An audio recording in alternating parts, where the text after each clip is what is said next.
Hello, everyone. Welcome back. Have you ever known a word in English, but when you needed it the most, it just would not come out? You knew it 5 minutes ago. You knew it in the shower this morning. You could probably spell it correctly on a test. But in that moment in front of a real person, your brain went blank and you said nothing at all, while the word sat somewhere just out of reach. Here's a question for you. Right now, as you listen to these words, are you thinking in English or are you translating? Be honest. If you had to stop for even 1 second to convert these words into your own language first, then this lesson is for you. By the end of this lesson, your brain will have a new default setting. This lesson is for English learners who want to think, not just translate. Today, we're going to talk about the real reason you freeze, the real reason fluent speakers never seem to pause, and 4 drills that will rewire the habit sitting between you and real English. Most people believe the problem is vocabulary. Learn more words they say and the words will come. So they buy the apps. They fill notebooks with new words every single day. They collect synonyms for words they already know, hoping that one more layer of vocabulary will finally unlock the door. And still in the moment that matters in a real conversation, they freeze, standing on a pile of words they cannot use fast enough. That is because the problem was never the words. The problem is the road those words have to travel. Every time you want to speak, your brain takes a trip. It goes to your first language, finds the right meaning, there translates it into English, and only then lets you speak. That trip costs you time. It costs you confidence. And it costs you the natural rhythm that makes English sound like English, the rhythm that lets a sentence flow instead of arriving in pieces. Don't translate, think. That is the whole lesson today in 4 words. Everything else is just how. Nothing about you is broken and nothing about you is slow. You have simply built one habit when you needed a different one. And habits, unlike grammar rules, can be rebuilt, not overnight, but faster than you think if you train the right way. So stop reaching for your dictionary in your head. Stop running every sentence through customs before it is allowed to leave your mouth. Today, you start training your brain to think directly in English and to speak the moment a thought arrives, not 3 seconds later. By the end of this lesson, you will have 4 specific drills, not vague advice, things you can start doing in the next 5 minutes. The next time you brush your teeth or wait for a bus, let's get into it. Lesson 1, the translation loop. Here's what's actually happening inside your head. When you hear an English word, your brain does not stop there. It takes a detour. It runs back home to your first language, finds the matching word, processes the meaning there, and only then sends a response forward in English. Every single sentence makes this round trip, and every round trip costs you half a second, sometimes 2, sometimes 5. The fastest English speakers skip that detour completely. They hear the word and the meaning arrives directly in English with no stop along the way, no detour, no round trip. Just a straight line from sound to meaning to speech, the kind of a straight line that lets a conversation feel like a conversation instead of a translation exercise happening in real time. A philosopher named Ludwig Wittgenstein once said something that fits perfectly here. The limits of your language, he said, are the limits of your world. He did not mean vocabulary size, he meant the shape your thoughts are allowed to take.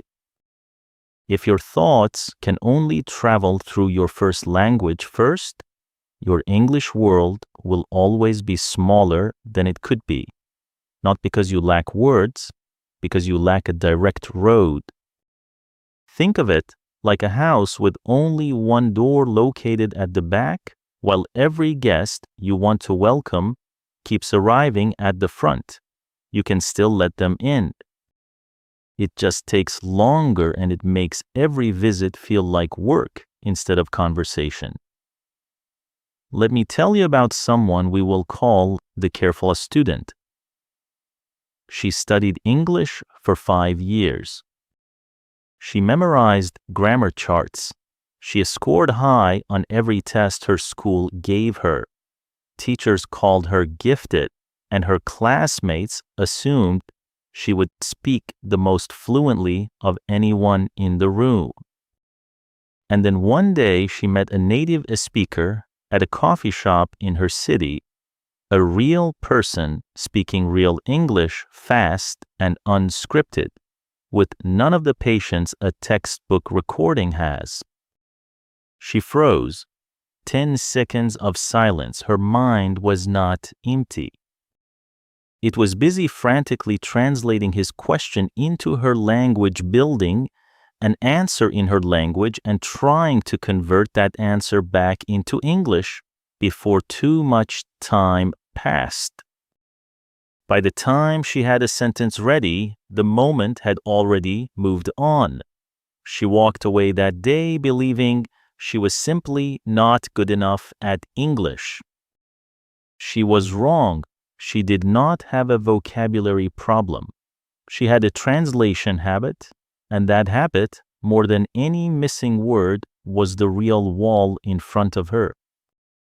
So many learners fall into this exact trap. They think fluency is about knowing more. It is not. A translating thinker is slow, anxious, and one sentence behind the conversation at all times. A thinker who has learned to think directly in English is fast, calm, and present in the moment because there is no detour stealing their time. You don't have a vocabulary problem. You have a routing problem. And routing problems can be fixed starting today with the right drills repeated often enough that the new road becomes the easy road. Lesson 2. Language is a habit, not a fact sheet.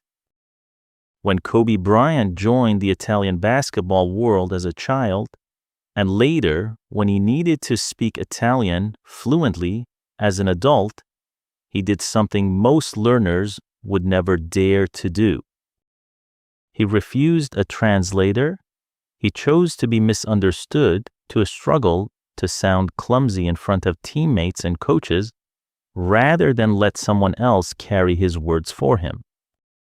Within months, he was not translating Italian into English in his head anymore. He was simply thinking in Italian. He had built a new habit on purpose through repetition, not through memorizing a list, and certainly not by waiting until he felt ready. This matters because most people treat language like a fact sheet.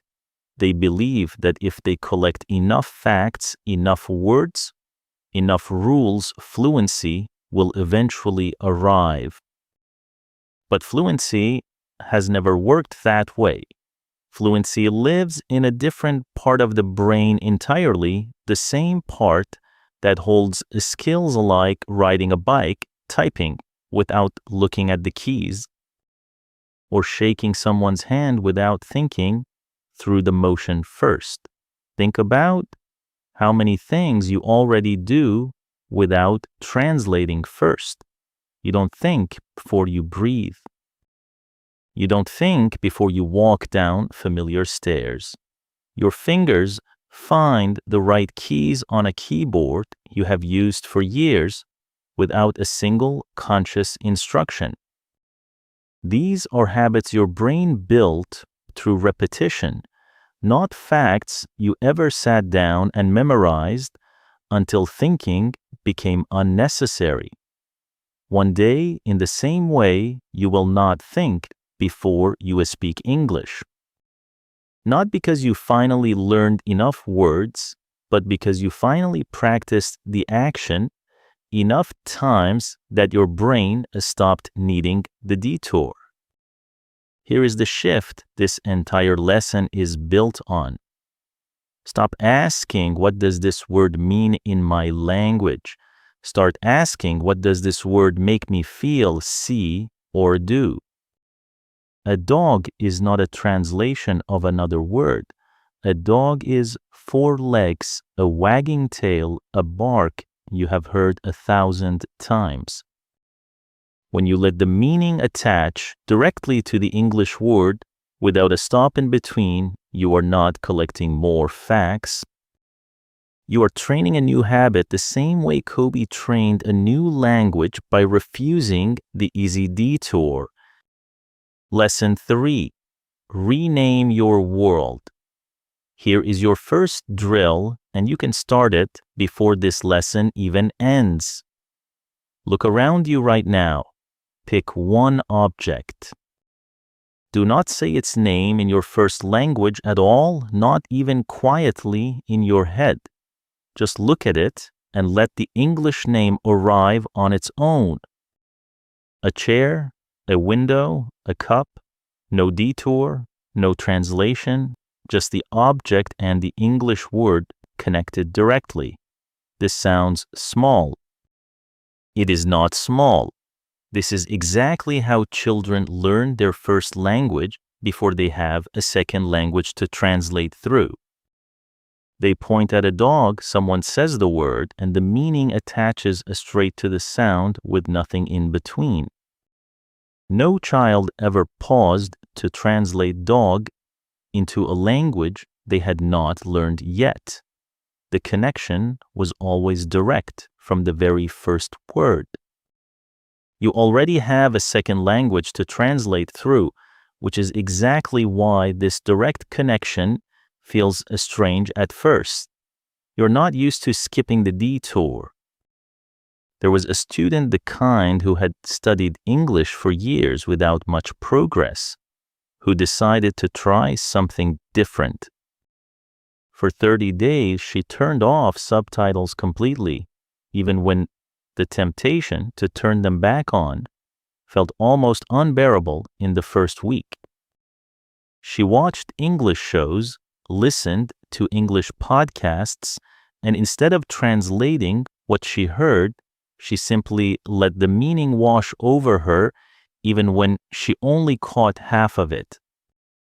At first, it felt like standing in the rain without an umbrella, uncomfortable, a little frustrating. Some nights, she wanted to give up entirely and go back to the safety of subtitles in her own language. But something shifted around day 12. She noticed she was no longer mentally reaching for her first language to understand a sentence. The English was simply landing meaning and all the way it does for a native speaker. She had not memorized a single new grammar rule that month. She had simply renamed her world object by object, sound by sound, until her brain stopped needing the old detour. Try this. Right now, before you do anything else today, describe your morning in English silently or out loud, what you saw, what you touched, what you ate, not a translation of your morning. Just your morning directly in English.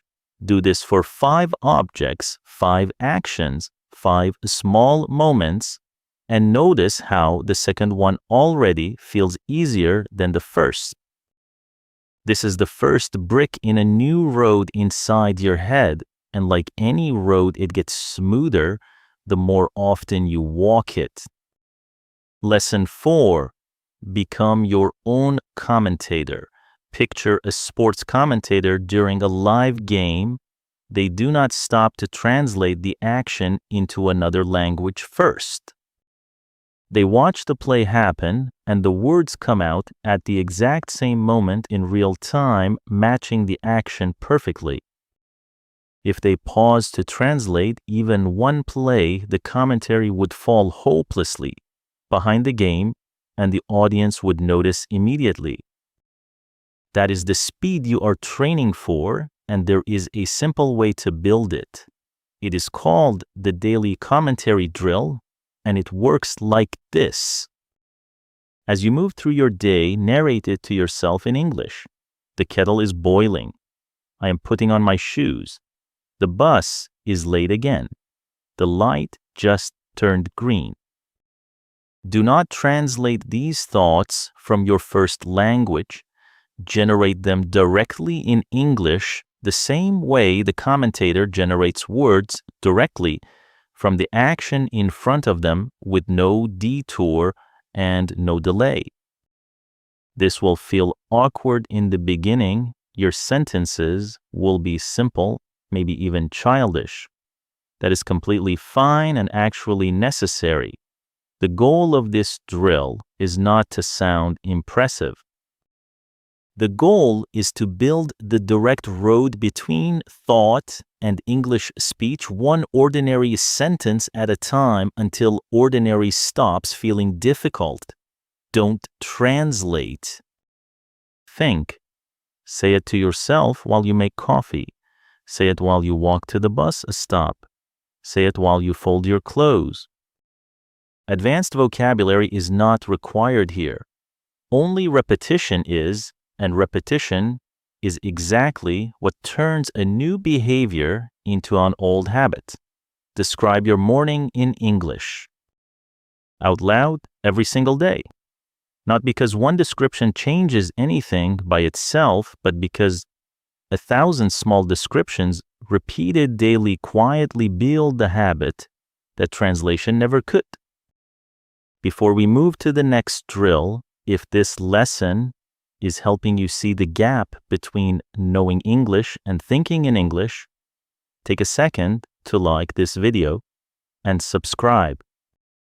It genuinely helps this lesson reach more learners who are stuck exactly where you used to be. Now, knowing the words is only half the job. The other half is making sure English surrounds you so often that thinking in it stops being a choice and starts being the default. Lesson 5. Make English the air you breathe. There are two kinds of learners. One treats English like a subject to study something you sit down with for 30 minutes, close the book, and walk away from. The other treats English like the air in the room, something present at every hour, whether they are actively focused on it or not. The second kind of learner moves faster, not because they are smarter, but because their brain receives far more raw material to build a direct connection with. This is not a new idea invented for this lesson. Researchers who study how people acquire language have long pointed to something simple. Language sticks best when it arrives as input you can mostly understand in large and steady amounts, not when it arrives as isolated facts to memorize in short bursts. Your brain was built to absorb a language through exposure the same way it absorbed your first language long before anyone taught you a single grammar rule. A child does not learn their first language from a textbook. They learn it from thousands of hours of hearing it, surrounded by it, long before they could explain a single rule behind it.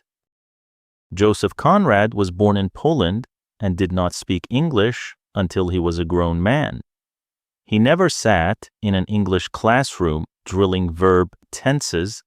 He read, he listened, he let the language surround him until thinking in it became natural even while working as a sailor on ships, where English was simply the language people used to survive at sea. Not a subject anyone tested him on. He went on to become one of the most respected English novelists in history, not because he memorized more rules than everyone else, but because he gave his brain enough real English to build a direct road with. The shortcut is not a shortcut. It is the only road. Switch your phone language to English. Listen to English podcasts during moments that used to be silent. The walk to work, the wait in line, the ride home. Watch shows without subtitles even when you miss pieces of it. Because your brain learns more from confusion it slowly resolves than from comfort it never has to work for. Change the language your social media feeds you if that option exists. Read a few headlines in English every morning before you check anything else. None of these changes cost money and none of them require a classroom. They simply require a decision repeated daily to stop keeping English in a separate room from the rest of your life. Treat English as the air you breathe, not a subject you study. A subject ends when the lesson ends. Air is always there. Lesson 6. The truth. Nobody wants to hear here is the truth nobody wants to hear. There is no shortcut that skips repetition. No app, no hack, no secret method removes the requirement that you must speak, fail, and speak again many times before thinking in English feels natural. Anyone who promises you fluency without that process is selling you a story, not a result. You have probably seen the advertisements. Fluent in 30 days. Fluent while you sleep. None of them are telling you the truth because the truth does not sell nearly as well as the fantasy does. You cannot buy fluency, you cannot buy confidence, you cannot buy the accent that comes from thousands of hours of real exposure. These three things are earned slowly through the unglamorous work of practicing while you are still bad at it. There's no checkout page for this. There's only repetition applied honestly over time. Don't translate. Think. You have heard this phrase several times in this lesson, and by now you might be tired of hearing it. Good. That tiredness means it is starting to take root, the same way a habit feels uncomfortable right before it becomes automatic. There are two ways to approach every English sentence you attempt. One way says, build the sentence perfectly in your head. First, check the grammar, check the words, and only speak once it is flawless. The other way says, speak the moment a thought arrives, even if the sentence comes out broken. Because a broken sentence spoken teaches your brain more than a perfect sentence trapped inside your head. The first way feels safer. It also keeps you silent. The second way feels risky. It is also the only way fluency has ever actually been built by anyone in any language throughout history. You already know this, you just don't like it because it asks you to be imperfect in public, and nobody enjoys that feeling, especially not in front of people whose opinion seems to matter.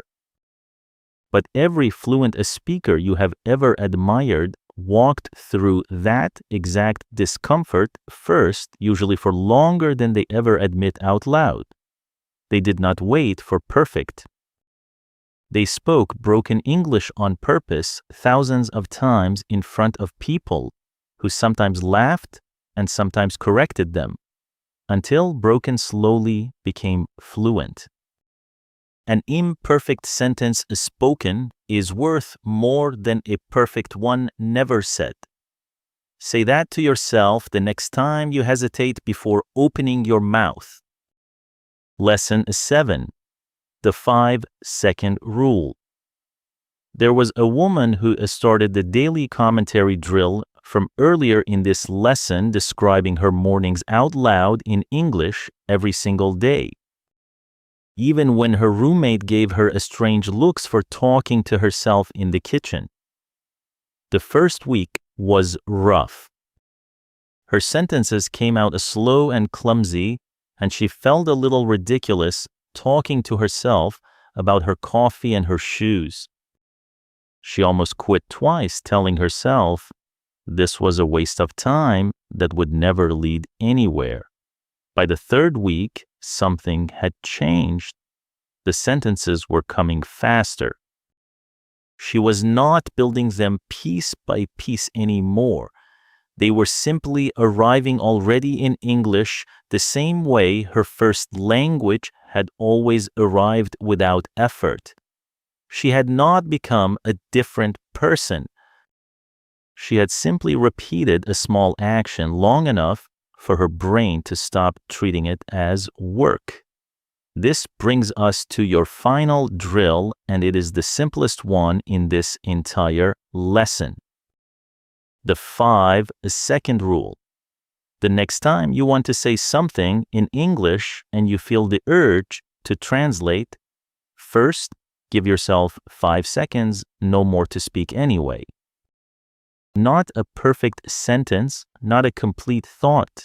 Just begin within 5 seconds using whatever English you already have available. This works because translation needs time to operate, but instinct does not. If you only give yourself 5 seconds, your brain does not have enough time to run the old detour. It is forced to use the direct road instead, the one you have been building through every drill in this lesson, the renaming, the commentary, the immersion. The first few times you try this, your sentence might be 3 words long. That is not failure. That is exactly what the direct road looks like before it gets wider. The next time you want to say something in English, do not search for the perfect words first. Begin speaking within 5 seconds and let your brain catch up to your mouth, not the other way around. The day you stop translating is the day you start speaking. Not the day you learn one more word, the day you stop taking the detour. Let's bring it all together. You started this lesson freezing in front of your own thoughts, translating every sentence before you dared to speak it. Now you have 4 drills that train a different habit. Rename your world object by object without translation. Become your own commentator, narrating your day directly in English. Treat English as the air you breathe, not a subject you close the book on. And when you feel the urge to translate, use the 5-second rule and speak anyway. None of these drills require more vocabulary. They require repetition, the same kind of repetition that taught you to walk to type, to speak your first language without thinking. Your brain built that road once before. It can build a second one. Pick just one drill from today, the one that felt the most doable, and do it for the next 7 days before you add another. Translation kept you safe and kept you silent. Thinking in English will do the opposite. If you are serious about learning English and want your mind to start working in English by default, keep listening to lessons like this one daily, and that direct road will only get wider. Now, I want to hear from you. What is one English word you always have to translate first in your head every single time? Tell me in the comments below. See you in the next lesson.